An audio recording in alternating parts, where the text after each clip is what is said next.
This video is 30 days after my heart bypass surgery.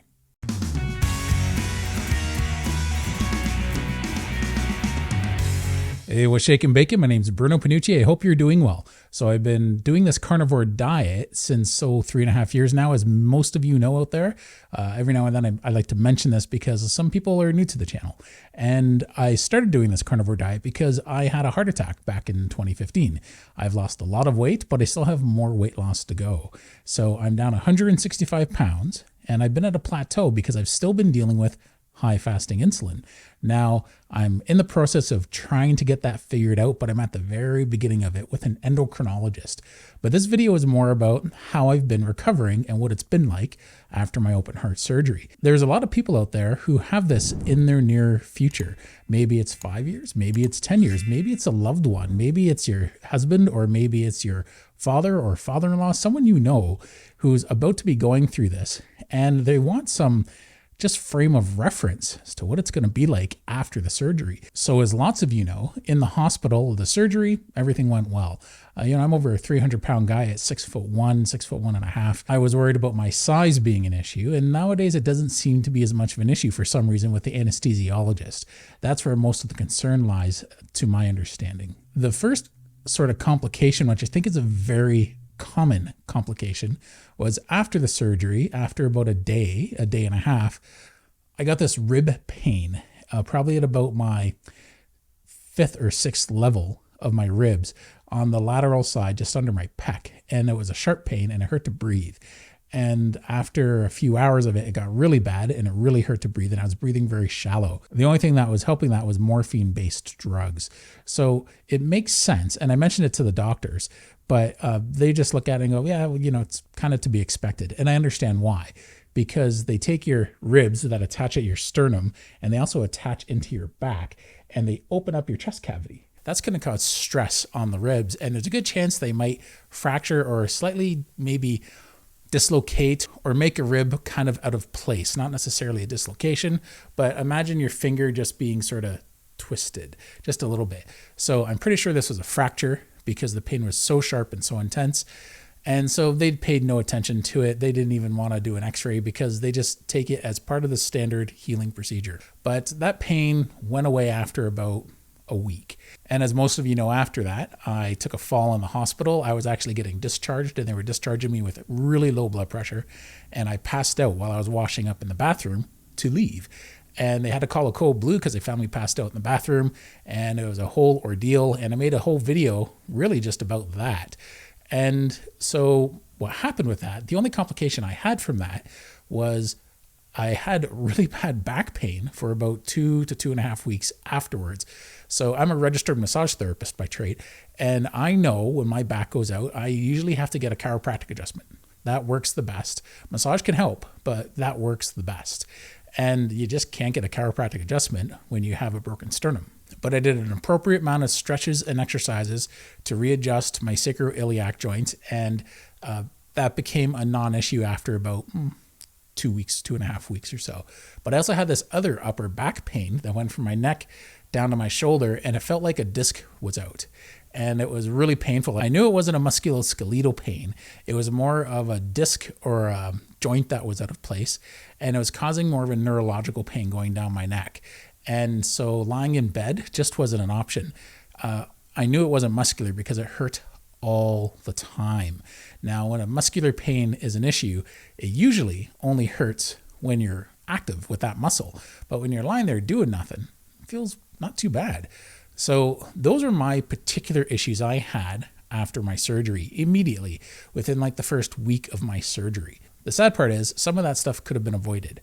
And not everyone's going to deal with that type of pain, but those are my major issues after surgery. Someone else could have a completely other set of issues. My scars are the next thing. My scars, the one on my arm is healing nicely. It's been a month and I don't have it covered anymore. It looks like it's pretty much healed up. It's still going to have more healing and scar tissue to lie down, but for the most part, it's healed. My leg, it's taking a little bit longer, but it's okay. It just had more drainage. So I've been letting it air dry the last few days. And overall, that's going pretty well. But my chest is a bit of a different story. Because I live on my own, there's still certain things I have to do. And I'm not allowed to lift more than 10 pounds in that first 30 days. But you know what? You have to live. And sometimes you just don't have much of an option, carry a grocery bag or something like that. Taking a case of water from point A to point B. So yeah, I've tried lots of times just doing bottle by bottle, but every now and then you're like, no, I feel like I can do this. And what's happened is the sternum's healing fine, but the scar on my chest, there's certain little sections of it where you can tell this, the actual scar is kind of widening. It's sort of like a zipper. It's closed and then it's open a little bit, and then it's closed and then it's open a little bit, and then it's closed. And it just kind of goes like that up and down my chest. So the skin has been pulled a little bit too much. So something to watch out for. It's making the healing of that scar last longer than it needs to. So I'm really going to watch it because I have to get back to work soon. I'm self-employed. So this has been one of the other struggles I've had is I'm not working. So I'm off work now for over 30 days, and I'm going to be off work for at least another 2 weeks, up to possibly a month. And so I got to get this healed. So there has been a financial strain. This has been something that I just have to watch out for and try and be smart with. 3 weeks into my healing, I took a walk at Costco. Now I got to drive there with a buddy of mine, and we walked around for about an hour. It was a nice, easy walk. I didn't push myself. But you know what? My leg was swollen for about 4 days afterwards. And they don't want you walking too much. So walking doesn't bother me. It just doesn't bother me at all. So I do lots of little walks, up and down the block. Then I go a little further each time. But what happens is an hour all at once was just too much, and my leg was swollen bad enough that it was taking a while to go away. And that was even with anti-inflammatories and keeping my leg up. It was still a little bit too much. So I have to watch that because I stand for most of my job. So I can't go back to work if I'm going to be dealing with a swollen leg. So I'm going to have to deal with that with compression stockings. So I'm going to have to go out and buy some. I know there's different brands out there with different tension settings. The ones that are really tight, that really do a really good job, might be achy by the end of the day. So I got to find the right compression and size for me. I have to get something that's a good size on the calves. Now, I used to really work my calves with bodybuilding. So I have pretty good sized calves, and I have to take that into account. So along with not being able to work and just all the rest comes a lot of boredom. It's something you really have to watch, because I can see why people go into a depression after open heart surgery. It's a very common thing, especially for men. And I don't mean to sound sexist with this, but men need to work. Most men need to work. They feel it's a part of their identity. And I know that's what it is for me. My career as a registered massage therapist, honestly, it is my identity. If I couldn't do massage therapy, I'd have a really rough time in life, because it's something that's been my passion for a long time.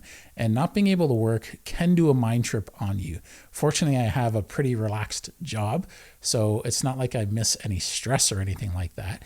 But I go from this environment that's a relaxing environment to a kind of boring environment at home where I'm just doing puzzles, drawing, because I like to draw, watching TV. I honestly wasn't in the mood to draw for the first 3 weeks because my back was so painful between my neck and my back pain. So watching TV was really the way to pass the time. I couldn't really walk my dog too much. These short dog walks are a bit of a tease for him. I have lots of friends that have been touching base and family. And one of the biggest things is the loss of independence. When you can't lift regular things, you get this loss of independence. And that's one of the things that would contribute to someone who's dealing with something like a depression after the surgery. You don't have something that is fulfilling in life to keep your mind active or your body active, and you lose the ability to do basic, easy things. And the problem is, if you push yourself too long or too hard, like I did, say, at Costco, or just picking things up, and that's sort of aggravating my scar as it's healing, you learn the hard way that you have to back off a little bit. And it can be frustrating to you, and it can be frustrating to other people.